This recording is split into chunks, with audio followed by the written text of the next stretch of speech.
આસુ સસરા તેમના દીકરાને રોજ ફરિયાદ કરે કે તારી વહુને કોઈ જ કામ આવડતું નથી.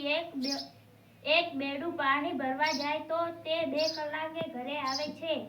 બહુ જ કામચોર છે. નંદુના પતિને નંદુ ગમતી હતી પણ તેની માને ગમતી નહોતી. પરંતુ મા સામે બોલવાની કે તેને નારાજ કરવાની તેનામાં હિંમત નહોતી.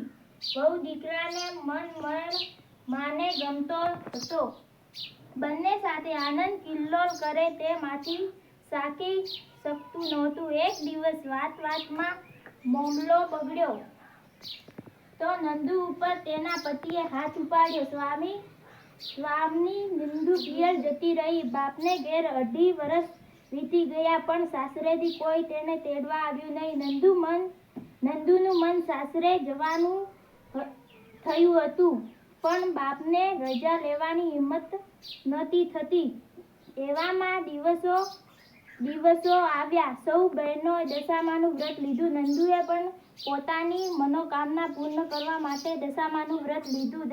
10મે દિવસે જાગરણ કર્યું. 12મા દિવસે નંદુ દશામાને શ્રદ્ધાથી કરગરી રહી. હે મા, મેં તારું વ્રત કર્યું છે તોય મારું દુઃખ કેમ ટળતું નથી? મા, મારો કોઈ અપરાધ નથી. મારા સાસરિયા કાળા મને તેડવા કેમ નથી આવતા? તને 5 શ્રીફળનું તોરણ ચડાવીશ. અને માની કૃપાથી નંદુ ઉપર ઉતરી. સાસરીથી માણસો નંદુને લેવા આવ્યા. નંદુના બાપને મનાવ્યા અને નંદુને સાસરે તેડી ગયા.